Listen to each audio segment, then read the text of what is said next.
Hello सांग माने नमस्कार जय जगन्नाथ। आपण मानक मो चैनल रे बहुत बहुत स्वागत। आज मु डिनर बनैबी कहीं मते आज टिके रोसे करबा को इच्छा लागु नथिला सेति मु हल्का फुल्का खाइबा को इच्छा लागिला सेति मु बनाउची आज पुलाव। आ मो हस्बैंड कर बहुत पसंद तांकर बहुत फेवरेट ये आउ सेति मु भेज पुलाव आज बनाउची। सेति मु गोटे गाजर नेची ताको चुन चुन करके पूरा काटी देइची आउ मु फाळे बीट नेची से ताकू मध्य मु पूरा चुन चुन करके काटी दउची।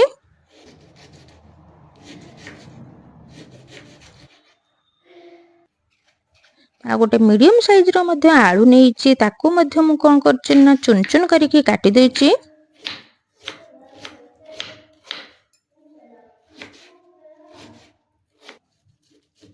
आ मु किछि फूल गोभी नेची फूल गोभी को मु बेसी छोट करूनी कि बेसी बड्ड करूनी ताकू ठीक मीडियम साइज रे काटी दउची काहेकि ना बेसी छोट कर देले से किछि जणा पड़िबनी पुलाव से तो पूरा मिक्स ही जिवो सेति मु ताकू मीडियम साइज रे काटी दउची।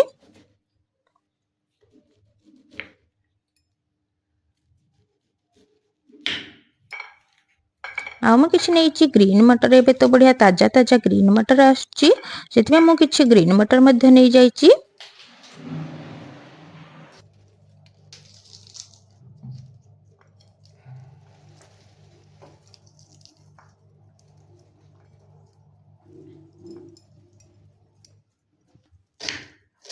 आ से मु गोटे मीडियम साइज रो प्याज को मध्य चुन चुन करके काटी दउची। आ गोटे टमाटो नेची टमाटो को मध्य मु चुन चुन करके काटी दउची।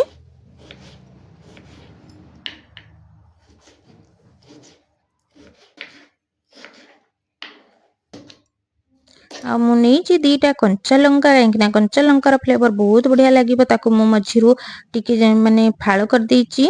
आ देखंतु मु परिबा नेची ग्रीन मटर गाजर बीट फूलगोभी आलू आ एपटे छुंक लगेबा लागि मु दीटा कंचा लंका टमाटो आ पियाज नेची। एपटे आमे गैस ऑन करिबा आ सेतरे मु बसे दोची प्रेशर कुकर काहेकि ना आमे कुकर रे पुलाव बनेबा। आ सेतरे मु दी दोची सोरिषा तेल हमर गरम हे गला सेतरे मु दी दोची गोटे चमच जीरा जीरा हमर फुटी गला परे सेतरे मु दी दोची कटा होइथिबा पियाज आ कंचा लंका ताकू आमे टिके भल भाबे भाजीबा काहेकि ना अधिक आमे लाल करबानी अल्प लाल करबा पुलाव रे अधिक लाल हे गले भल लागेनी। आ एबे सेतरे मु देइ दिबी कटा होइथिबा टमाटो ताकू मध्ये आमे टिके भाजीबा।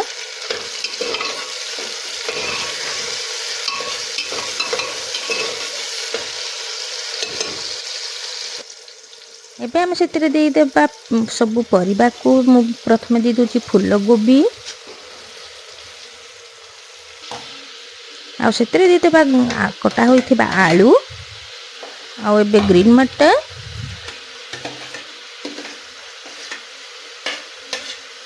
एबे दे देबा गाजर एबे दे देबा कटा होइथिबा बीट कहीं बीट रो टेस्ट ना बहुत बढ़िया लगे मीठा मीठा लगे और तार कलर मध्य बढ़िया लगे ताकू आमे भल भाबरे मिक्स कर देबा। एबे दे देबा आमे सेतरे स्वाद अनुसार लूण ताकू भल भाबे मिक्स कर देबा। एबे ताकू घोड़े देबा कहीं ना परिबा को आमे भल भाबरे भाजीबा जेमिति कि सेतरे बिल्कुल भी पानी रहिबनी।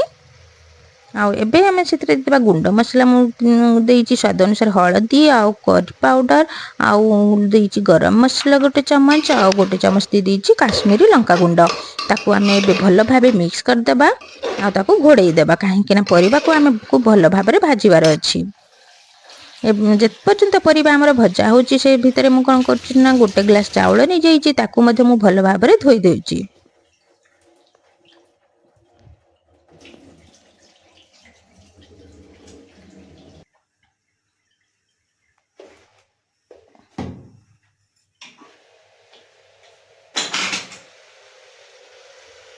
एपटे देखंतु आमर भजा हो जाइची सेतरे आ पानी बिल्कुल नाही आ केते बढ़िया कलर आसी जाइची।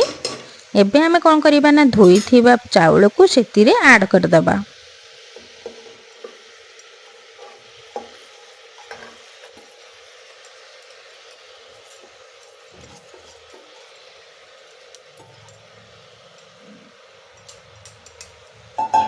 ଏବେ ୟାକୁ ଆମେ ଭଲ ଭାବରେ ମିକ୍ସ କରିବା, କାହିଁକି ନା ପରିବା ଆଉ ଚାଉଳକୁ ଆମେ ଭଲ ଭାବରେ ଭାଜିବା। ଚାଉଳକୁ ଆମେ ଯଦି ଟିକେ ଭାଜିଦେବା ଭଲ ଭାବରେ, ତାହେଲେ ପୋଲାଉର ଆମର ଯେତେବେଳେ ହବ ନା ପୁରା ଗୋଟା ଗୋଟା ହେଇକି ହବ, ବିଲକୁଲ ଚିପକିବନି ଆଉ ବହୁତ ବଢ଼ିଆ ଟେଷ୍ଟ ମଧ୍ୟ ଆସିବ। ସେଥିପାଇଁ ତାକୁ ଆମେ ଭଲ ଭାବରେ ଚଲେଇବା। ତାକୁ ଏବେ ଆମେ ଘୋଡ଼େଇ ଦେବା ଆଉ କିଛି କିଛି ସମୟ ପରେ ତାକୁ ଚଲେଇକି ମଧ୍ୟ ଏମିତି କରିବା, କାହିଁକି ନା ସେଥିରେ ପାଣି ବିଲକୁଲ ନାହିଁ, ନହେଲେ ଚାଉଳ ପୁରା ଲାଗିଯିବ ପ୍ରେସର କୁକରରେ, ଆଉ ଲାଗିଗଲା ମାନେ ସେ ପୋଡ଼ା ପୋଡ଼ା ବାସ୍ନା ହେବ। ସେଥିପାଇଁ ଦେଖନ୍ତୁ ଆମର ବିଲକୁଲ ବି ଲାଗିନି। ମୁଁ ମଝିରେ ମଝିରେ ତାକୁ ଭଲ ଭାବରେ ଚଲଉଛି। ଏବେ ଯେପର୍ଯ୍ୟନ୍ତ ଆମର ସେପଟେ ଚାଉଳକୁ ଆମେ ଭାଜୁଥିବା, ସେଇ ଭିତରେ ମୁଁ କ'ଣ କରୁଛି ନା ଅଲଗା କାମ କରିଦେଉଛି। ମୁଁ ଆସିଛି ଧନିଆ ପତ୍ର କିଛି ନେବା ଲାଗି। ଆଉ ଏବେ ମୁଁ କ'ଣ କରିବି ନା ଧନିଆ ପତ୍ରକୁ ବାଛିଦେବି। ଏବେ ମୁଁ ଦେଖନ୍ତୁ ଆମର ଏପଟେ ଚାଉଳ ମଧ୍ୟ ଦେଖନ୍ତୁ ମୁଁ ଦେଖୁଛି ଭାଜି ହେଇଗଲାଣି, ବିଲକୁଲ ଆଉ ପାଣି ବିଲକୁଲ ନାହିଁ କି ସେ ପ୍ରେସର କୁକରରେ ମଧ୍ୟ ଚିପକି ନାହିଁ। ଏବେ ଆମେ ସେଥିରେ ଦେଇଦେବା ଗରମ ପାଣି। ମୁଁ ମାନେ ଯେତିକି ଆମର ମୁଁ ନେଇଛି ଚାଉଳ, ତାର ଟିକେ ଉପରକୁ ମୁଁ ନେଇଛି ପାଣି, କାହିଁକି ନା ଗରମ ପାଣି ନେଇଛି ତ ସେ ଜଲ୍ଦି ହେଇଯିବ। ଆଉ ସାଇଡରେ ଯାହା ବି ଲାଗିଛି ତାକୁ ମଧ୍ୟ ଆମେ ଛଡ଼େଇଦେବା।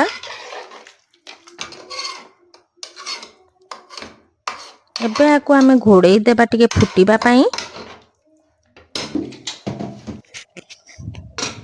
ଏବେ ତାକୁ ଆମେ ଘୋଡ଼େଇ ଦେବା। ତା ଭିତରେ ଯେପର୍ଯ୍ୟନ୍ତ ସେ ଫୁଟିବ, ସେଇ ଭିତରେ ମୁଁ କ'ଣ କରୁଛି ନା ଧନିଆ ପତ୍ରକୁ ଭଲ ଭାବରେ ବାଛି ଦଉଛି।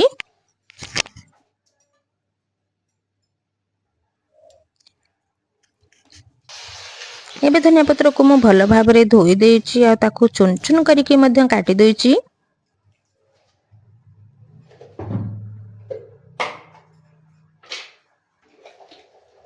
ଏବେ ଆମର ଦେଖନ୍ତୁ ପୋଲାଉ ଫୁଟିଗଲାଣି। ସେଥିରେ ମୁଁ ଦେଇ ଦେଉଛି ଅଧା ଚାମଚ ଗୁଆ ଘିଅ, ଯେଉଁଟାକି ଟେଷ୍ଟ ବହୁତ ବଢ଼େଇ ଦିଏ। ଆଉ ସେଥିରେ ଦେଇଦେବା ଆମେ କଟା ହୋଇଥିବା ଧନିଆ ପତ୍ର।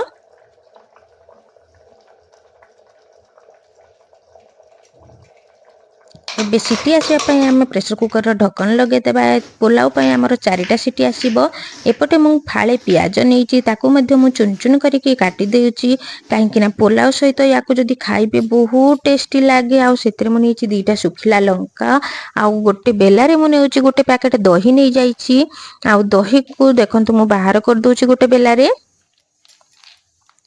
ତାକୁ ଏବେ ଆମେ କ'ଣ କରିବା ନା ଭଲ ଭାବରେ ଫେଣ୍ଟିବା। ଏବେ ସେଥିରେ ମୁଁ ଅଳ୍ପ ପାଣି ଦେଇ ଦେଉଛି, କାହିଁକିନା ଦହି ପୁରା ମୋଟା, ସେଥିପାଇଁ ଅଳ୍ପ ଟିକେ ପାଣି ଦେଇକି ତାକୁ ପୁଣି ଭଲ ଭାବରେ ଫେଣ୍ଟି ଦେବେ।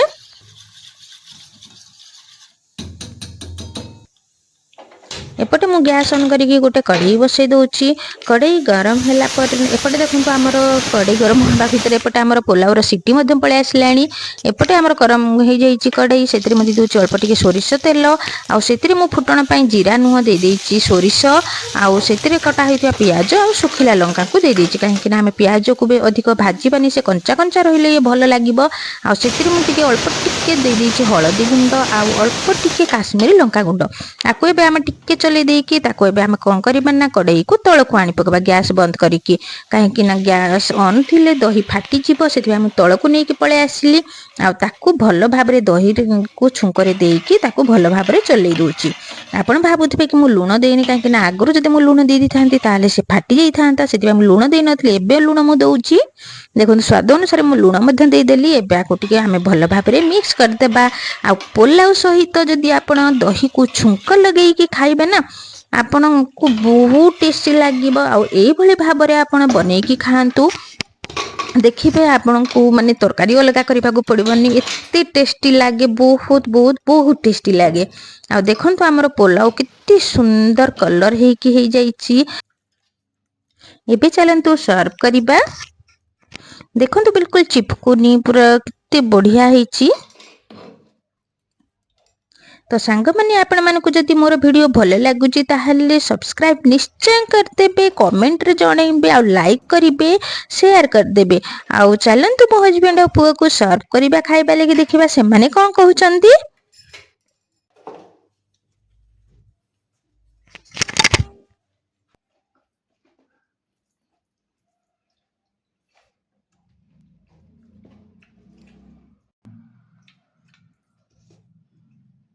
ମମ୍ମୀ ଭଲ ଅଛି।